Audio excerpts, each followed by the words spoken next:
¿Por qué no hay gasolina en Venezuela? La razón por qué no hay combustible radica fundamentalmente en el caso de nuestro sistema de refinación nacional.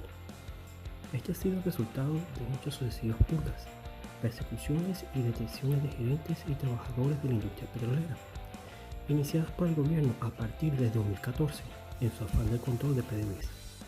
Además de ello, desde dicho año, el gobierno de Maduro ha nombrado 7 juntas directivas en PDVSA, colocando como sí responsables a los procesos medulares de la misma.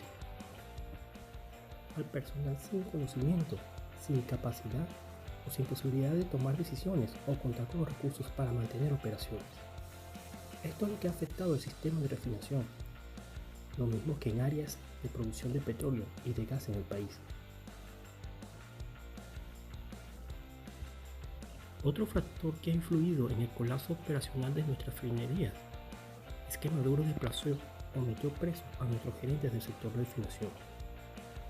Pero estos no son cualquiera, se removió y se encarceló a los ingenieros más preparados y con más experiencia en la operación de nuestro sistema de refinación nacional, quienes no solo tienen en su haber el mérito de haber recuperado después de que fuera dañado, detenido y cerrado durante el sabotaje petrolero, sino que fueron los responsables de mantener arriba nuestras operaciones en todas las difíciles circunstancias que nos tocó superar. Maduro, adicionalmente, ha colocado como responsables del sector de refinación en las sucesivas juntas directivas de su periodo a personas sin ningún tipo de conocimiento ni liderazgo entre los obreros, que además representan los intereses de los distintos grupos del poder que hoy en el madurismo. Bienvenidos a Caballo de Troya.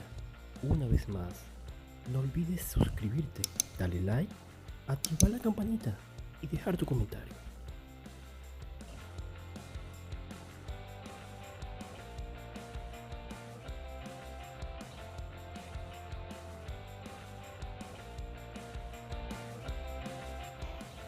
La explosión de la refinería de Amoy, también conocida como la tragedia de Amoy, fue un desastre ocurrido el 25 de agosto de 2012. Esta refinería está ubicada en la costa oriental de la península de Paraguaná, municipio de Los Teques, del estado Falcón, en Venezuela, que causó 55 muertos y 156 heridos. Durante el transcurso del suceso, fueron afectados 9 tanques de la zona del bloque 23 de almacenamiento, porque fuentes llamas que se instalaron en los tanques 200, 203 y 204, siendo este último apagado el 28 de agosto en horas de la mañana.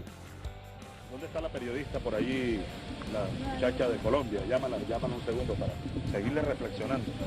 ¿Sí? ¿Está por ahí? ¿Se fue? Ajá, llámala un segundo, porque ella estaba diciendo, afirmando, que ella recogió, ¿no? Recogió algunas, ¿cómo se llama? Impresiones, opiniones de alguna gente del barrio. Vamos a preguntarle cuál barrio. ¿Cómo es que te llamas tú? Carmen Rengifo. ¿Tú eres de dónde, Carmen? RCN Televisión. No, pero tú eres colombiana. Claro ¿De qué que parte? sí. ¿De qué parte? De Cali. ¿De dónde queda la ley primera? Aquí, ¿no? Aquí, ¿verdad? Correcto. Hacia allá. Ah, perdón. allá. Debe ser por aquí. Por aquí, Ali primero. Sí. ¿No? Ali primero. Gracias, Porque este es el destacamento de la Guardia, ¿eh? Aquí, ¿eh? Ok. Nos estamos viendo ya sobre el mapa. Entonces, la explosión ocurrió cerca de esta zona, por esta zona. Y este es el destacamento de la Guardia que sufrió, bueno, fue impactado de manera terrible. Por eso me llamó la atención, ¿no? Que tú decías que recogiste algunas opiniones de alguna gente que decía que olía a gas de hacía varios días, ¿no? ¿Eh? Fueron habitantes de la zona, o sea, yo pasé la noche, anoche llegué, Sí. Estuve ahí como desde las 11 de la noche, y bueno, hablando con algunos de ellos, y ellos decían que había durante 1 o 2 días antes estaban, sí, claro que sí, y lo grabamos, porque bueno, eran testimonios de la gente que está ahí. De hecho, incluso Ahora, quería... aquí estás en el comando, digamos. Sí, señor. Tienes tú, por ejemplo. Claro, aquí la gente, tienes, la parte oficial, que es la no, gente que está. solamente oficial, los expertos. Ajá, sí, señor, Expertos. claro que sí. Lo que tú sugieres es un imposible. No, yo no lo sugiero, lo dicen, yo transmito lo que dicen los habitantes. Estás sugiriendo algo. Ah, yo tengo ya casi 70 años. Presidente, yo sugiero, no, yo digo, le transmito lo que Casi, dicen los Está bien, habitantes. bueno, esa es tu opinión, yo la respeto. Pero lo que tú sugieres no es cierto. ¿eh? Ah, ok. Lo que tú sugieres. buscarle 5 patas al gato. ¿Ves? Sí. No, Yo ando corrido en muchos estoy campos. buscando patas. Entonces, porque decir, ¿ves? Mucha objetividad. Claro.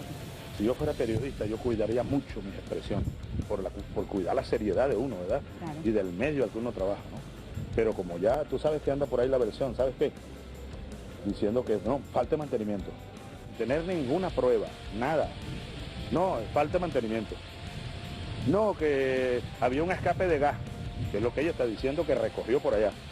Un escape de gas de hace varios días y no se tomó ninguna acción porque el ministro Ramírez, bueno, es un irresponsable, un incompetente. En una bomba de gasolina huele, lo que tú dices, hay olores, pero no es porque hay escape de gasolina o de gas ni nada. Ni perjudicial. Exactamente.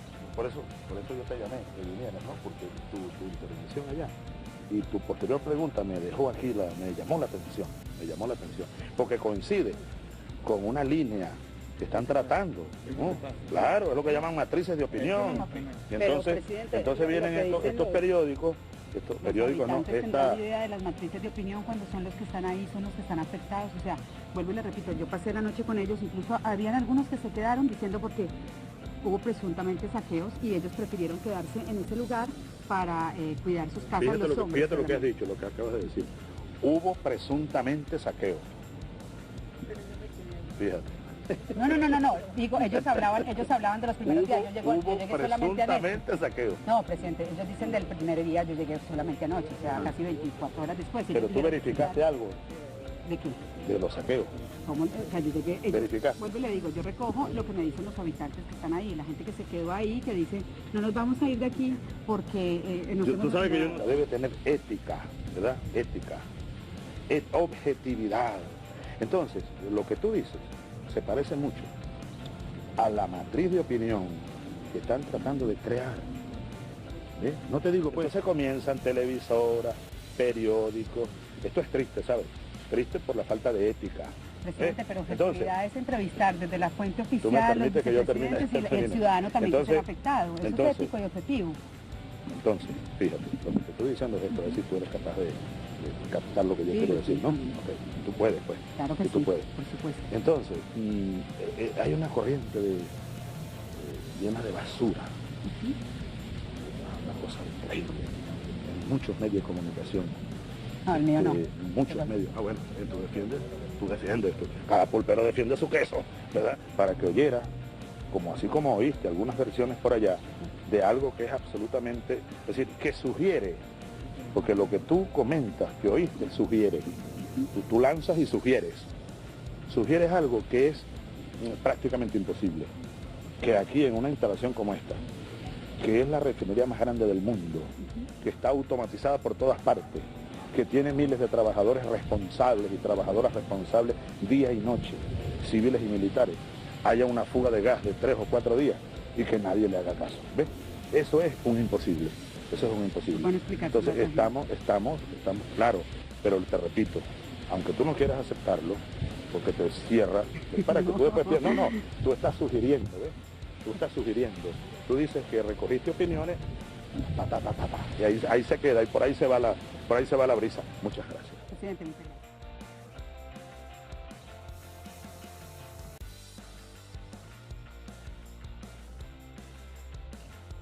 Menos $37,63.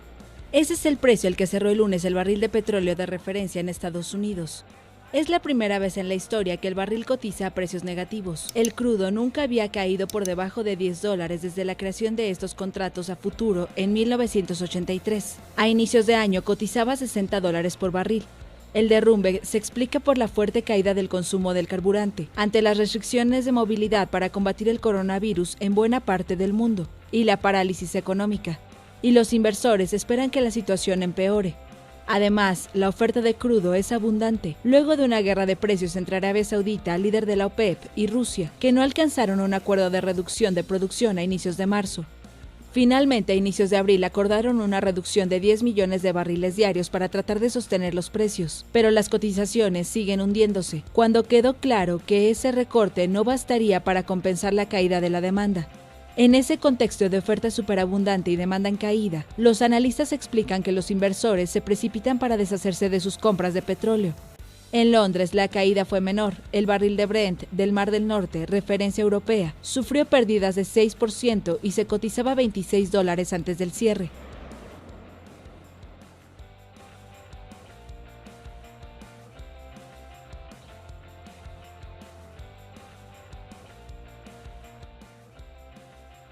La sustitución de uno de los considerados herederos políticos del fallecido expresidente Hugo Chávez, Rafael Ramírez, por presunta corrupción fue confirmada. Pese a haber sido desmentida su salida como embajador de Venezuela ante la ONU, el propio exfuncionario se pronunció a través de su cuenta de Twitter.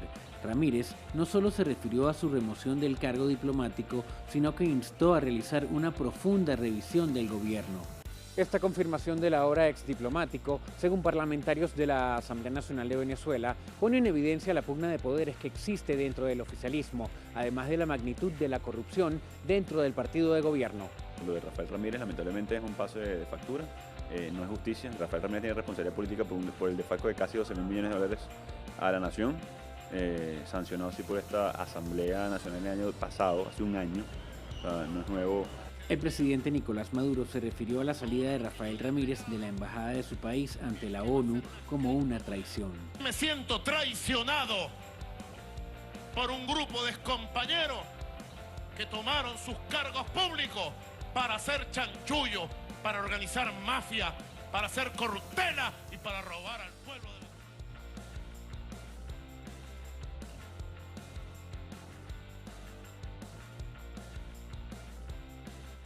Sí, muy buenos días a todo el pueblo de Venezuela. Por instrucciones del señor presidente de la República Bolivariana de Venezuela, Nicolás Maduro Moro, queremos informar a la comunidad nacional e internacional sobre algunas investigaciones realizadas por nuestros órganos de inteligencia que han causado graves perjuicios a nuestra industria petrolera. Como todos bien sabemos, nuestro país es víctima de un asedio perpetrado por el gobierno estadounidense en la continua y escalada guerra económica para acabar con la revolución bolivariana, justificando dicha confrontación por considerarnos una amenaza para su país, expresado en un decreto de emergencia que, por cierto, acaban de prorrogar por un año más. Las sanciones impuestas de manera sistemática desde el 5 de marzo de 2015 y de manera sistemática todos los años hasta la última sanción el 21 de enero de este año son parte de esta guerra no convencional, pero que se muestra de manera perversa como castigo destinado a cambiar el rumbo político del gobierno legítimamente constituido que dirige el presidente Nicolás Maduro Moros. Ante estas amenazas, nuestros órganos de inteligencia iniciaron una investigación de campo a partir de algunas informaciones clasificadas de nuestra industria petrolera que fueron publicadas en algunos medios nacionales e internacionales, develando información sensible de PDVSA, sus clientes y sobre todo en las estrategias comerciales y logísticas que se han venido implementando para superar las sanciones. Después de realizar una amplia investigación en la Vicepresidencia de Comercio y Suministros de PDVSA, se practica la aprehensión el 1 de marzo de los ciudadanos Alfredo Marcial Chirino Azuaje, quien fungía como gerente de operaciones especiales, y Argenis Torrealba, quien fungía como gerente de operaciones de crudo, ambos altos directivos en áreas estratégicas de esa vicepresidencia que tienen que ver con todas las operaciones de comercialización de petróleo y demás productos. Durante la ejecución del procedimiento fueron allanadas sus oficinas y su residencia, ya que son parejas, donde se incautaron documentos con información confidencial y sensible de la estatal petrolera, que comprometen las operaciones de la industria petrolera y que no solo guardan relación con las notas de prensa publicadas que se investigan, sino que los documentos encontrados en la residencia de los detenidos, ahí los ven en pantalla, algunos documentos encontrados, capturas, ahí podemos ver las capturas de las computadoras de PDVSA, reporte de producción febrero 2019, estrategia de transición de la faja petrolífera del Orinoco,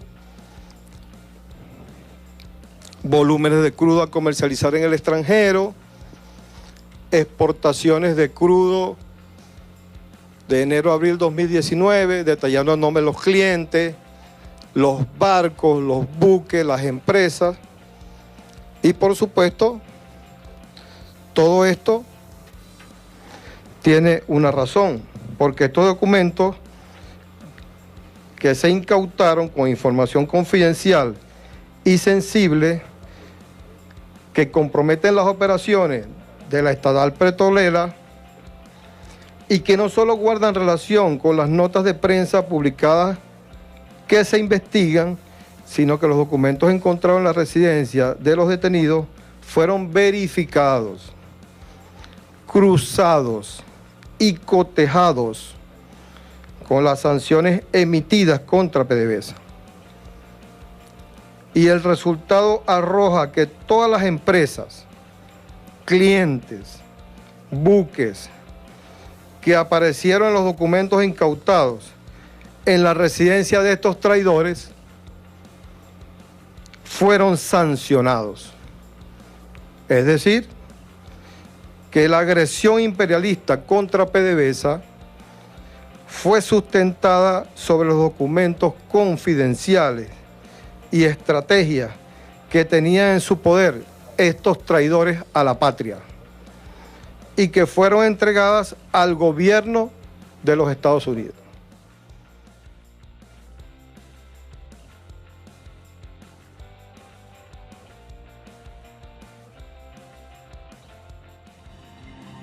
Todos los bienes de Venezuela van a ser congelados y toda persona que comercie con Venezuela sin el permiso de Estados Unidos va a ser condenado.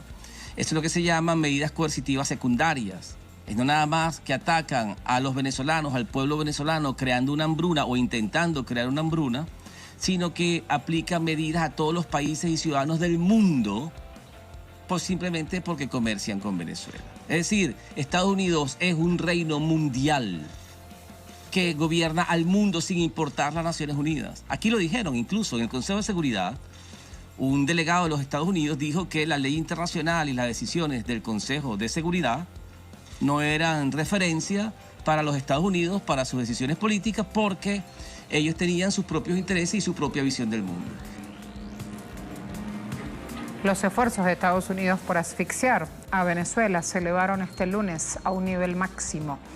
El presidente Trump firmó una orden ejecutiva que congela activos del gobierno venezolano y que prohíbe cualquier transacción con este pueblo. Venezuela entra así en el listado de países supeditados a estas restricciones de Washington, en la que se encuentran también países como Corea del Norte, Irán, Siria y Cuba.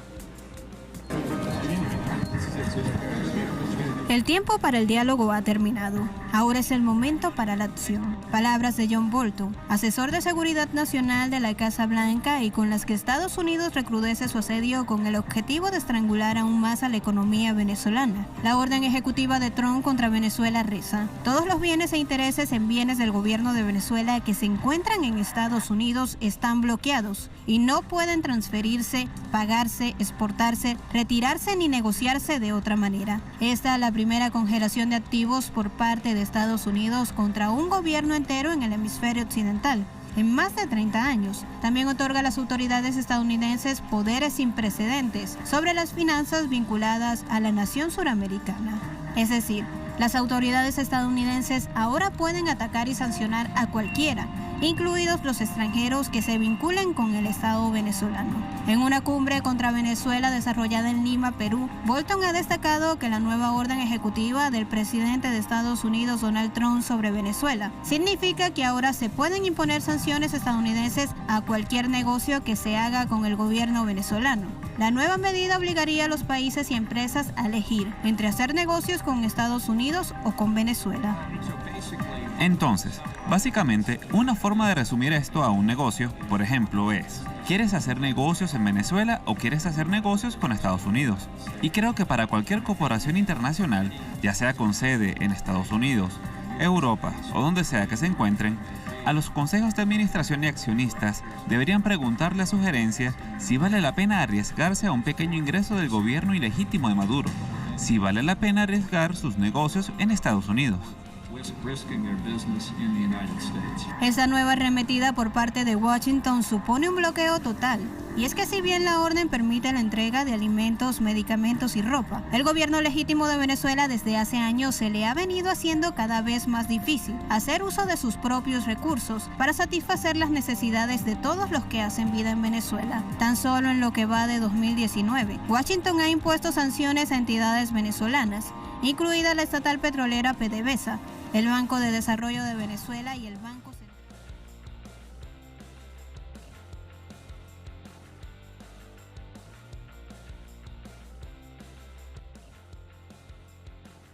A un poderoso representante de los sectores económicos del país, que no tenía nada que ver con petróleo, lo nombró presidente de PDVSA. Esa élite, ¿dónde estaba? ¿Dónde estaba entonces la llamada meritocracia?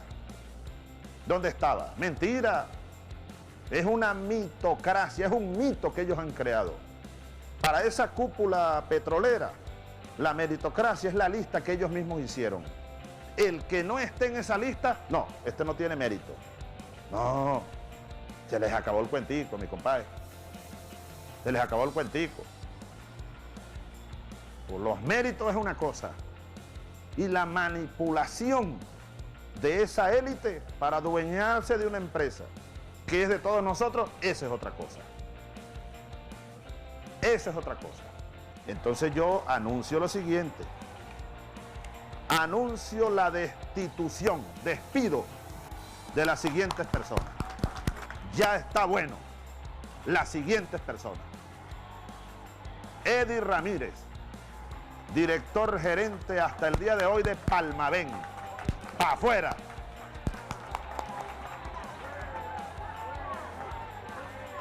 Se le había dado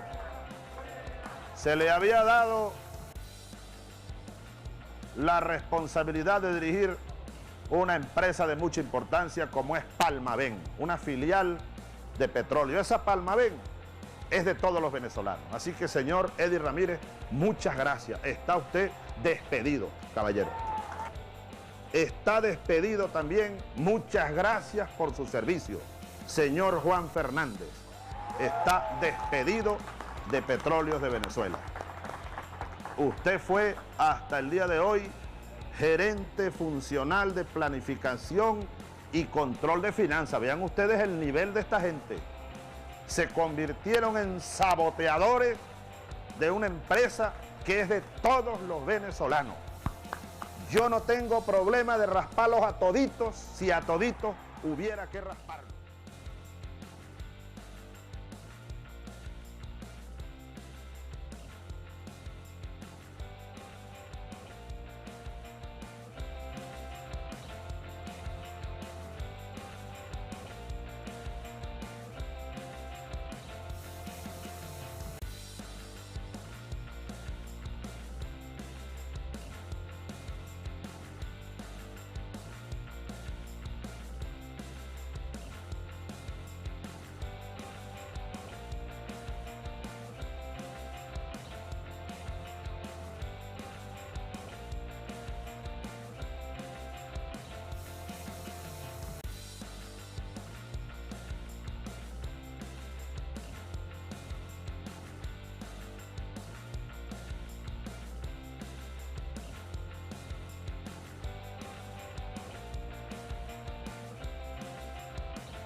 Rosneft, la principal empresa petrolera rusa, se fue del país.